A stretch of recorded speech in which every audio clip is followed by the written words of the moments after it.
Hello dear aspirants, આપ સર્વેનું અમારી YouTube channel game changing સાયકોલોજીમાં હાર્દિક સ્વાગત છે. આજના વિડીયોમાં આપણે પ્રોબેશન ઓફિસર, ચીફ ઓફિસર અને અન્ય કેટલીક સરકારી પરીક્ષાઓ માટે સમાજશાસ્ત્ર એટલે કે સોશિયોલોજી સબ્જેક્ટ અગત્યનો છે અને જે વિદ્યાર્થીઓ બેચલર ઇન સોશિયોલોજી અને માસ્ટર ઇન સોશિયોલોજી સાથે સંકળાયેલા છે તો એમને માટે પણ આ વિડીયોઝ જે છે ખૂબ અગત્યના છે. આજના વિડીયોમાં આપણે ફરીથી એક નવા પ્રકરણની શરૂઆત એટલે કે નવા ચેપ્ટરની શરૂઆત કરવા જઈ રહ્યા છે, જે છે સમાજશાસ્ત્રીય સંશોધન પદ્ધતિઓ. તો અગાઉના વિડીયોઝ તમે જોયા ન હોય તો પ્લેલિસ્ટમાં જઈને એ વિડીયોઝ પણ ચેક કરી લેશો, જેથી કરીને તમને આગળના વિડીયોના કોન્સેપ્ટ જે છે એ ક્લિયર થાય. વધુ સમય બરબાદ ન કરતાં આપણે સીધા ટોપિક ઉપર આવીએ તો આપણા પરિવર્તનશીલ સમાજમાં વિજ્ઞાનના વિકાસના ઇતિહાસને તપાસીએ તો પહેલાં માત્ર તત્વજ્ઞાનમાં ભૌતિક અને સામાજિક જગતનું જ્ઞાન સંગ્રહિત હતું. ઓકે, તો આપણો જે પરિવર્તનશીલ સમાજ છે એટલે કે જેમાં પરિવર્તન સતત આવતું રહે છે, ચેન્જીસ જે છે એ આવતા રહે છે, તો ઇન દેટ સેન્સ આપણે જો વિજ્ઞાનના વિકાસના ઇતિહાસને તપાસીએ એટલે કે સાયન્સનું જે ડેવલપમેન્ટ થયું છે એ હિસ્ટ્રીને ચેક કરીએ તો વી કમ ટુ નો કે સૌથી પહેલાં તત્વજ્ઞાન એટલે કે ફિલોસોફી જે સબ્જેક્ટ હતો એમાં ભૌતિક અને સામાજિક જગતનું જે જ્ઞાન છે એ સંગ્રહિત હતું, એટલે કે આપણે જોઈ શકતા હતા. પરંતુ સમયના પ્રવાહની સાથે માનવીએ વિકસાવેલી પોતાની વિશિષ્ટ સંસ્કૃતિ અને નવી શોધોના પરિણામે ભૌતિક અને સામાજિક જગતનો અભ્યાસ કરતી જુદી જુદી શાખાઓ અસ્તિત્વમાં આવી અને સ્વાયત્ત રીતે વિકસવા લાગી. પરંતુ જેમ જેમ સમય બદલાતો ગયો, ઓકે, જેમ જેમ ટાઈમ ઓફ સ્પેન જે છે એ પાસ થતો ગયો, તો માનવીએ જે પોતે વિકસાવેલી વિશિષ્ટ સંસ્કૃતિ છે, નવી શોધો છે અને એને કારણે જે ભૌતિક અને સામાજિક વિજ્ઞાનનો અલગ અલગ અભ્યાસ કરતી શાખાઓ જે છે અસ્તિત્વમાં આવી અને સ્વાયત્ત રીતે એટલે કે ઇન્ડિપેન્ડન્ટલી એ શું થાય છે, ડેવલપ કરવાનું સ્ટાર્ટ થાય છે. આ શાખાઓમાં વૈજ્ઞાનિક દ્રષ્ટિબિંદુથી અભ્યાસ કરવાની દ્રષ્ટિનું જોડાણ થતાં અનેક ભૌતિક અને સામાજિક વિજ્ઞાનોનો વિકાસ શક્ય બન્યો. હવે શું થાય છે, દરેકે દરેક શાખા છે એનો પોતપોતાની ફિલ્ડ છે, થિયોરીઝ છે, એની ઉપર એ કામ કરે છે અને એને કારણે શું થાય છે કે જે પોતાનો દ્રષ્ટિબિંદુ હતો વૈજ્ઞાનિક દ્રષ્ટિબિંદુથી, તો એનાથી અભ્યાસ કરવાની દ્રષ્ટિનું જોડાણ થતાં અનેક ભૌતિક અને સામાજિક વિજ્ઞાન જે છે એનો વિકાસ શક્ય બને છે. અલગ અલગ જે શાખાઓ છે જે સ્વાયત્ત રીતે વિકસવા લાગે છે તો એનો વિકાસ પણ બેઝિકલી શક્ય બને છે. એક સામાજિક વિજ્ઞાન તરીકે સમાજશાસ્ત્રનો ઉદ્દેશ સમાજમાં ઉદ્ભવતી અને સમાજ સાથે સંકળાયેલી ઘટનાઓને વૈજ્ઞાનિક દ્રષ્ટિકોણથી તપાસી એ અંગે વિસ્તૃત માહિતી મેળવવાનો છે કે જેથી આ ઘટનાઓને વૈજ્ઞાનિક રીતે સમજી શકાય અને તે સંબંધિત સિદ્ધાંતો સ્થાપિત કરી શકાય. તો અગત્યનું છે કે એક સોશિયલ સાયન્સ ની સ્ટડીના પર્સપેક્ટિવથી જો આપણે સમાજશાસ્ત્ર એટલે કે સોશિયોલોજીને ચેક કરીએ તો એનો મુખ્ય ઉદ્દેશ, મુખ્ય એમ જે છે એ સમાજમાં જે કોઈ વસ્તુ ઉદ્ભવે છે, જે ઘટનાઓ સંકળાયેલી છે એને વૈજ્ઞાનિક દ્રષ્ટિકોણથી તપાસવાની છે. ઓકે, એટલે કે યોગ્ય લોજિકલ રીઝન્સથી ચેક કરી અને એ અંગે વિસ્તૃત માહિતી મેળવવાનો છે, એટલે કે ડિટેલમાં એ ઘટનાઓનો અભ્યાસ કરવાનો છે. અને એટલા માટે જો ડિટેલમાં આપણે અભ્યાસ કરીએ તો એનો વૈજ્ઞાનિક રીતે ઘટનાઓને સમજી શકાય અને એના સંબંધિત નવા નવા જે સિદ્ધાંતો છે એને વિકસાવી શકાય અને પ્લસ એ સ્થાપિત કરી શકાય, યુઝમાં લઈ શકાય. સમાજની ઘટનાઓ વિશે ઊંડાણપૂર્વકનું સંશોધન એ સમાજશાસ્ત્રનું મુખ્ય હાર્દ છે. અગત્યનું છે વન લાઇનર તરીકે પણ કે સમાજની ઘટનાઓ વિશે ઊંડાણપૂર્વકનું સંશોધન કરવું એ સમાજશાસ્ત્રનું શું છે, મુખ્ય હાર્દ છે, મુખ્ય એમ છે. જ્યારે સમાજશાસ્ત્રની સંશોધન પદ્ધતિઓની માહિતી મેળવવી ખૂબ જરૂરી બને છે. આ એકમમાં આપણે સંશોધન પ્રક્રિયા અને સમાજશાસ્ત્રની સંશોધન પદ્ધતિઓ વિશે માહિતી મેળવીશું. હવે જ્યારે આપણે માહિતી મેળવવી છે તો કઈ સંશોધન પદ્ધતિઓ આપણે ક્યારે ઉપયોગમાં લઈએ છીએ તો એ અંગે પણ માહિતી મેળવવી જરૂરી છે. અને એટલા માટે બેઝિકલી જો આપણે વાત કરીએ તો આ ચેપ્ટરમાં આપણે અલગ અલગ સામાજિક પદ્ધતિઓનો ઉપયોગ કરીશું. તો સૌપ્રથમ આપણે જોઈએ સામાજિક સંશોધન એટલે શું અને સાથે સાથે સામાજિક સંશોધનની વ્યાખ્યાઓ કઈ કઈ છે તો એ અંગેનો આપણે અભ્યાસ કરીએ. તો રેડમેન અને થોરીના મતે નવું જ્ઞાન મેળવવાનો પદ્ધતિસરનો અભ્યાસ એટલે સંશોધન. Again it is important. Okay, first time નામ આવ્યા છે તો રેડમેન અને થોરી. ઓકે, મતલબ અત્યાર સુધીના વિડીયોઝમાં ફર્સ્ટ ટાઈમ નામ આવ્યા છે રેડમેન અને થોરી. તો એમના મતે નવું જ્ઞાન મેળવવા જે પદ્ધતિસરનો અભ્યાસ કરવામાં આવે છે અથવા તો પ્રયાસ કરવામાં આવે છે એને આપણે સંશોધન એટલે કે રિસર્ચ તરીકે ઓળખીએ છીએ. ટૂંકમાં સામાજિક સંશોધન એટલે કે સોશિયલ રિસર્ચની વાત કરીએ તો એટલે સામાજિક જીવનની ઘટનાઓનું વૈજ્ઞાનિક પદ્ધતિથી વિશ્લેષણ કરી તે વિશ્લેષણના આધારે સમાજ જીવનને સ્પર્શતા સિદ્ધાંતો કે નિયમો સાથે ખ્યાલો રચી શકાય તે માટેની વૈજ્ઞાનિક પ્રવૃત્તિ કે પ્રક્રિયા. એક અર્થમાં જ્ઞાન મેળવવા માટે પદ્ધતિસરનો અભ્યાસ એટલે સંશોધન. તો અગત્યનું છે કે સમાજ જીવનની ઘટનાઓનું વૈજ્ઞાનિક પદ્ધતિથી વિશ્લેષણ. Here the word scientific is very important. મતલબ વૈજ્ઞાનિક પદ્ધતિથી જો વિશ્લેષણ કરવામાં આવે અને વિશ્લેષણને આધારે સમાજ જીવનને સ્પર્શતા જે કોઈ સિદ્ધાંતો છે કે નિયમો છે એની સાથે ખ્યાલો રચવામાં આવે તો એને આપણે વૈજ્ઞાનિક પદ્ધતિ, પ્રવૃત્તિ કે પ્રક્રિયા તરીકે ઓળખીએ છીએ. અને કોમન અર્થમાં આપણે એવું કહી શકીએ કે જ્ઞાન મેળવવા માટે જે આપણે પદ્ધતિસરનો પ્રયાસ કરીએ છીએ એને આપણે સંશોધન અથવા તો રિસર્ચ તરીકે ઓળખીએ છીએ. હવે આપણે જોઈએ સામાજિક સંશોધનના હેતુઓ. તો again the new word will be here. Pauline યંગના મતે, જે આપણા સમાજશાસ્ત્રી છે તો પોલિંગ યંગ ના મતે સામાજિક સંશોધનના મુખ્યત્વે 3 ધ્યેયો કે હેતુઓ છે. તમને ઓપ્શનના સ્વરૂપે પૂછાઈ શકે ABC અને ડી જે છે એ એન્ડ બી બોથ, અથવા તો ABC પૈકી એક પણ નહીં એવી રીતે પૂછાઈ શકે. તો યાદ રાખવાનું છે મુખ્ય 3 ધ્યેયો કે હેતુઓની વાત કરીએ તો સૌપ્રથમ છે હકીકતોની શોધ અને ચકાસણી. તો હકીકતોની શોધ કરવી અથવા તો ચકાસણી કરવી એ પહેલો ગોલ છે, પહેલો હેતુ છે. નંબર 2 હકીકતો વચ્ચેનો સંબંધ શોધવો અને નંબર 3 ઇઝ વૈજ્ઞાનિક સિદ્ધાંત સ્થાપવો. તો આ જે છે 3 સિદ્ધાંતો હેતુઓ અથવા તે ધ્યેયો છે જે સંશોધન સાથે મુખ્ય રીતે સંકળાયેલા છે. હવે સૌપ્રથમ આપણે જોઈએ કે હકીકતોની શોધ અને ચકાસણી એટલે શું. તો સામાજિક સંશોધનનો મુખ્ય હેતુ નવી સામાજિક હકીકતોને શોધવી અને જૂની હકીકતોને ચકાસી તેનું પરીક્ષણ કરવું એ છે. શું છે કે નવી સામાજિક જે હકીકતો છે, રિયાલિટી છે, એને શોધવી અને સાથે સાથે જે જૂની હકીકતો છે એને ચકાસવી અને તેનું પરીક્ષણ કરવું એ બેઝિકલી એનો હેતુ છે.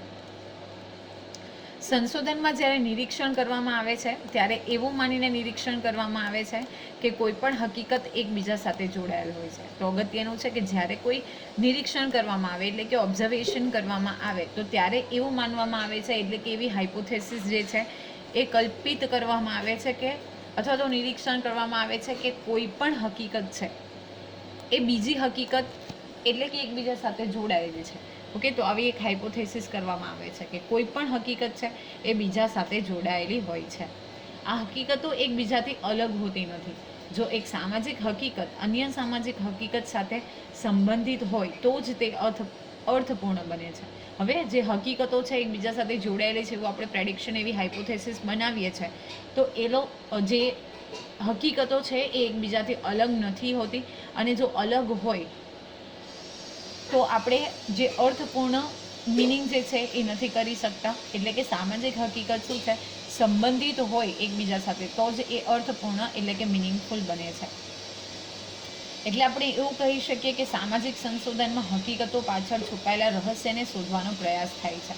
તો આ પણ અગત્યનું છે કે જે હકીકતો પાછળ છુપાયેલું રહસ્ય છે, સિક્રેટ છે, કઈ થિયોરી એની પાછળ રહેલી છે, તો એને જાણી અને એને શોધવાનો પ્રયાસ કરવામાં આવે છે. નેક્સ્ટ છે હકીકતો વચ્ચેનો સંબંધ શોધવો. તો સામાજિક સંશોધનનો બીજો મહત્વનો હેતુ છે હકીકતો વચ્ચેના સંબંધને શોધવો. સામાજિક સંશોધનમાં એકત્ર કરેલ હકીકતોની તાર્કિક અને ક્રમબદ્ધ ગોઠવણી સાથે તેનું પૃથક્કરણ કરી હકીકતો વચ્ચેના સંબંધનું વિશ્લેષણ કરી તે હકીકતોનો ગુધાર્થ જાણી હકીકતો વચ્ચેના સંબંધના પ્રકારના સ્વરૂપને સહસંબંધ કે કાર્યકરણ તપાસવાનો છે. તો અગત્યનું છે કે જે હકીકતો વચ્ચે જે રિલેશન છે, જે સંબંધ છે એને શોધી જે માહિતી એકત્ર કરેલી છે એને અથવા તો જે હકીકતો એકત્ર કરેલ છે એને તાર્કિક અને ક્રમબદ્ધ રીતે ગોઠવવી, એટલે કે એને યોગ્ય નંબરથી ગોઠવવી, તેનું પૃથક્કરણ કરવું એટલે કે તેનું વર્ગીકરણ કરવું, ક્લાસિફિકેશન કરવું, હકીકતો વચ્ચેના સંબંધોનું વિશ્લેષણ કરવું એટલે કે એનાલિસિસ કરવું અને તેનો ગુઢાર્થ જાણી એટલે કે તેનું મિનિંગ શું છે તે જાણી અને હકીકતો વચ્ચેના સંબંધના પ્રકારને અથવા તો સ્વરૂપને તપાસવાનો એ બેઝિકલી સંશોધનનો મુખ્ય હેતુ છે. નેક્સ્ટ છે વૈજ્ઞાનિક સિદ્ધાંત સ્થાપવો. તો સામાજિક સંશોધનનો ત્રીજો અને અંતિમ હેતુ સંશોધન પ્રક્રિયાના અંતે સમાજ જીવનને લગતો ચોક્કસ સિદ્ધાંત પ્રસ્થાપિત કરવાનો છે. આ સાથે માનવ વર્તનના અભ્યાસમાં મદદરૂપ થઈ શકે તેવા વૈજ્ઞાનિક સાધનો અને ખ્યાલોના વિકાસ અને અન્ય સિદ્ધાંતોનો વિકાસ કરવો તે છે. તો ત્રીજો અને અંતિમ હેતુની આપણે વાત કરીએ તો સમાજ જીવનને લગતો જે ચોક્કસ સિદ્ધાંત છે, એટલે કે જે આપણે હકીકતો એકત્રિત કરી છે એને આધારે યોગ્ય ચોક્કસ સિદ્ધાંત પ્રસ્થાપિત કરવાનો છે અને માનવ વર્તનના અભ્યાસમાં મદદરૂપ થઈ શકે તેવા વૈજ્ઞાનિક સાધનો અને ખ્યાલોના વિકાસ સાથે અન્ય સિદ્ધાંતોનો વિકાસ કર્યો છે. પ્લસ કે જે સિદ્ધાંતો આપણે બનાવીએ છીએ એ માનવ વર્તનના અભ્યાસમાં મદદરૂપ થઈ શકે અને સાથે સાથે વૈજ્ઞાનિક સાધનો અને ખ્યાલોના વિકાસની સાથે સાથે અન્ય સિદ્ધાંતોનો વિકાસ કરવો એ બેઝિકલી ત્રીજો હેતુ છે. હવે નેક્સ્ટ આપણે જોઈએ સામાજિક સંશોધનના મુખ્ય સોપાનો કયા કયા છે. તો સામાજિક સંશોધન એ એક વૈજ્ઞાનિક પ્રક્રિયા છે. તેના મુખ્ય સોપાનો નીચે મુજબ છે. ઘણી બધી વખત કોમ્પિટિટિવ એક્ઝામમાં ક્વેશ્ચન પૂછાયેલો છે કે સોપાનો તમને આપ્યા હોય, તમારે એને એસેન્ડિંગ ઓર ડિસેન્ડિંગ ઓર્ડરમાં ગોઠવવાના હોય છે, અર્થાત એને ચડતા કે ઉતરતા ક્રમમાં ગોઠવવાના એવા ક્વેશ્ચન્સ પૂછાય છે. તો ગમે એક ઓર્ડરમાં તમારે યાદ રાખવા પડશે. તો સૌપ્રથમ છે સંશોધન વિષયની પસંદગી કરવી. હવે સીધી વસ્તુ છે કે આપણે કોઈ સંશોધન કરવા માંગીએ છીએ તો કયા વિષય ઉપર સંશોધન કરવા માંગીએ છીએ, તો સૌપ્રથમ આપણે એની પસંદગી કરવી પડશે. નેક્સ્ટ સંશોધન આયોજન.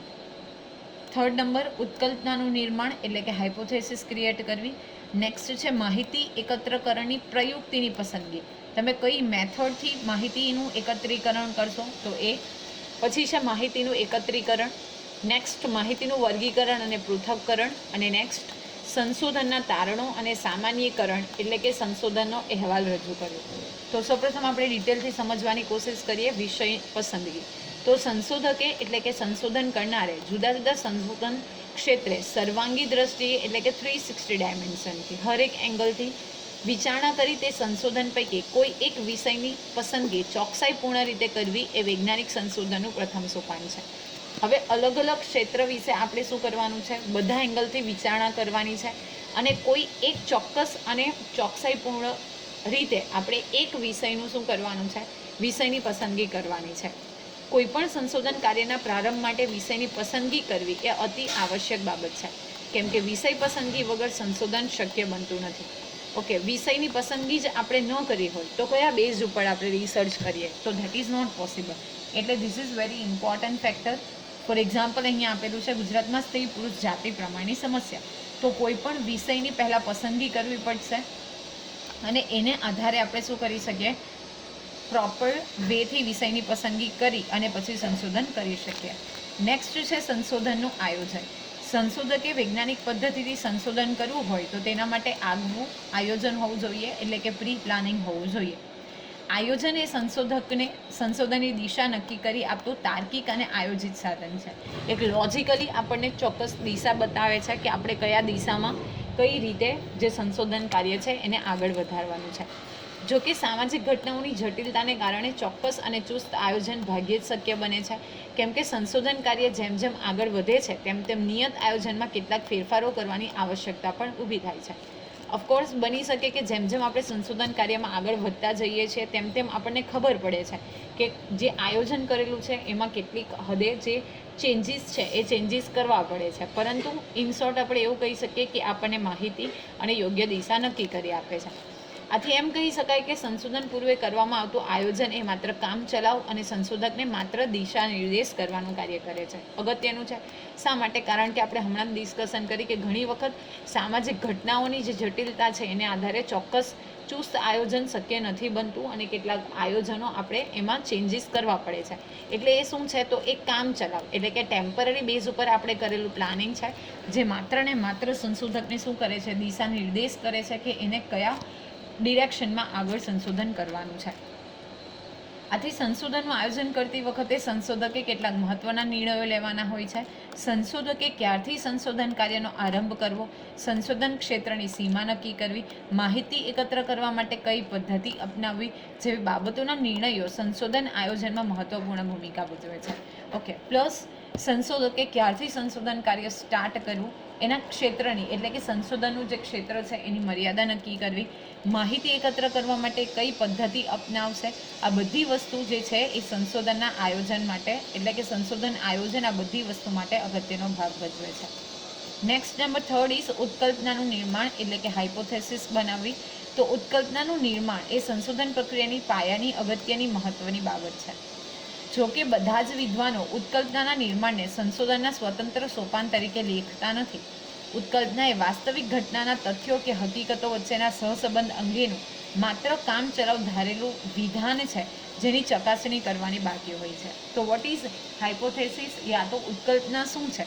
તો વાસ્તવિક ઘટના કે તથ્યો જે છે એને હકીકતો વચ્ચેના સહસંબંધ માટેનું એક કામચલાઉ આપણે ધારેલું વિધાન છે. એટલે કે આપણે ફક્ત એવું અઝ્યુમ કર્યું છે, આપણે ધાર્યું છે અને એની ચકાસણી કરવાની બાકી હોય છે. એટલે કે જ્યારે આપણું રિસર્ચ થઈ જાય પછી આપણે એની શું કરીએ છીએ? ચકાસણી કરીએ છીએ. ફોર એક્ઝામ્પલ, માની લઈએ કે કોઈ એક વિષય ઉપર આપણે સંશોધન કરીએ છીએ, તો એમાં આપણે એવું માની લઈએ કે ભાઈ સાર્થક તફાવત જોવા મળતો નથી, તો આ તમે ઉત્કલ્પના બનાવેલી છે. પછી રિઝલ્ટ પછી આપણે એને શું કરવી પડે? ચેક કરવી પડે કે આપણી જે ઉત્કલ્પના આપણે જે અઝ્યુમ કર્યું હતું એ રાઈટ છે કે રોંગ છે. સંશોધક અલગ તારવે આ જ પ્રકારની ઘટના નિર્માણ સાથે જોડાયેલ અને કારણભૂત મનાતા પરિબળોને સંશોધક અલગ તારવે અને તેમની વચ્ચેના સહસંબંધ માટે પ્રશ્નરૂપ વિધાન કરે છે. આ પ્રશ્નરૂપ વિધાન એટલે કે ઉત્કલ્પના. ઓકે, જ્યારે આપણે ઉત્કલ્પનાના નિર્માણ માટે ભૂતકાળમાં કોઈ ઘટના બની છે તો એને આપણે વર્તમાન સાથે આપણા સંશોધન સાથે કનેક્ટ કરીને જે આપણે પ્રશ્નરૂપ વિધાન બનાવીએ છીએ તો એને આપણે શું કહીએ છીએ? ઉત્કલ્પના તરીકે ઓળખીએ છીએ. આ ઉત્કલ્પનાને સંશોધન પ્રક્રિયા દરમિયાન તપાસવામાં આવતી હોય છે. જ્યારે તમે રિઝલ્ટ પ્રિપેર કરો ત્યાર પછી જે આપણે ઉત્કલ્પના બનાવી છે ઉત્કલ્પનાને ચકાસીએ છીએ કે જે હાઇપોથેસિસ આપણે બનાવી છે એ પ્રૂફ થાય છે કે નથી થતી. નેક્સ્ટ વિલ બી માહિતી એકત્રીકરણની પ્રયુક્તિની પસંદગી.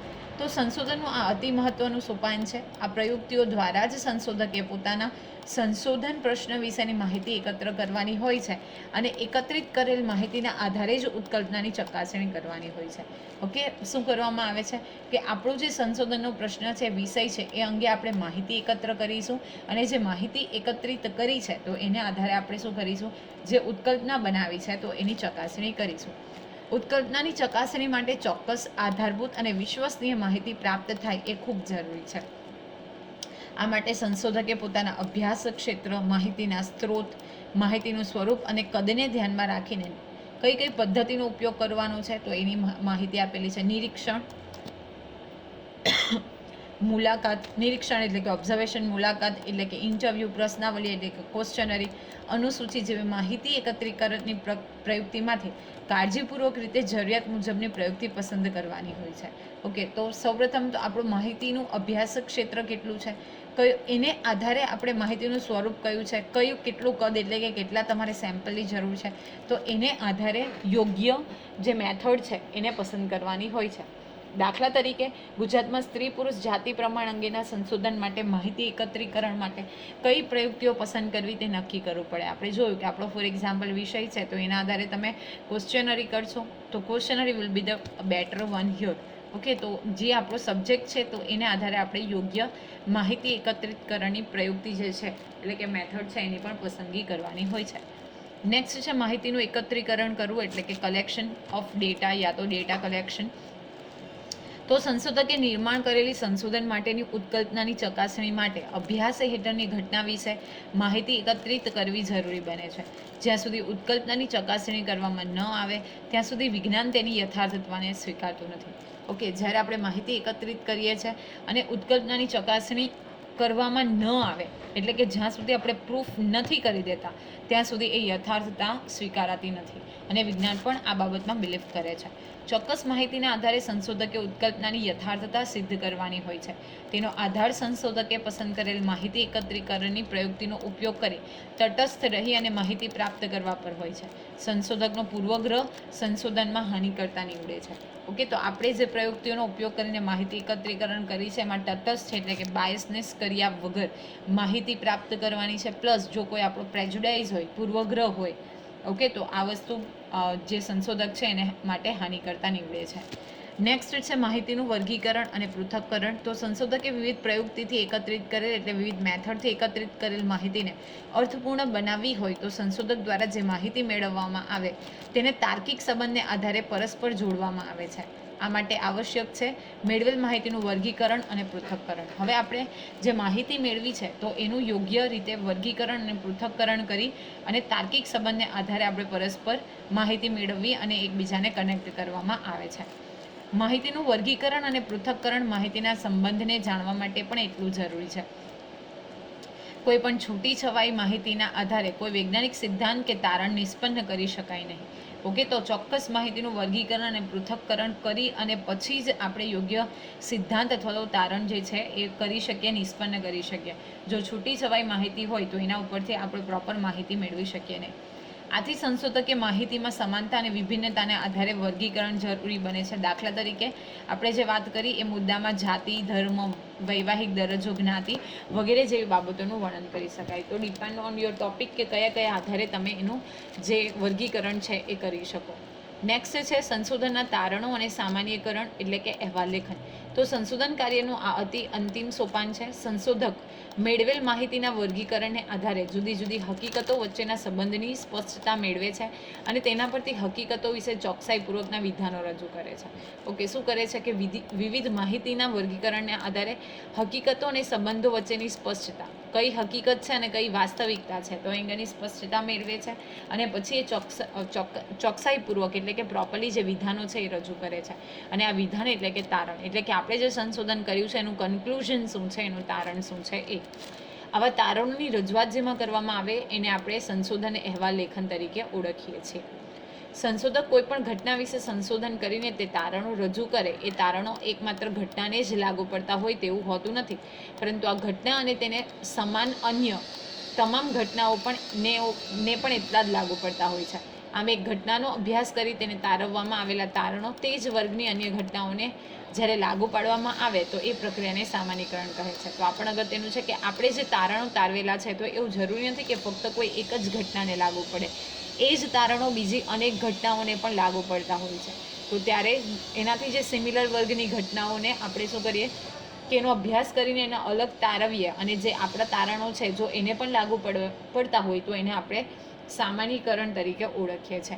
આ સામાન્યીકરણમાંથી જ સિદ્ધાંતો અસ્તિત્વમાં આવતા હોય છે. એટલે કે એક જ ફિલ્ડમાં એપ્લિકેબલ હોય એવું જરૂરી નથી અને આજુબાજુના ઘણા બધા જે માહિતીઓ હોય અથવા તો ઘટનાઓ હોય તો એની સાથે પણ આ સિદ્ધાંતો જે છે એ કનેક્ટ થઈ શકે.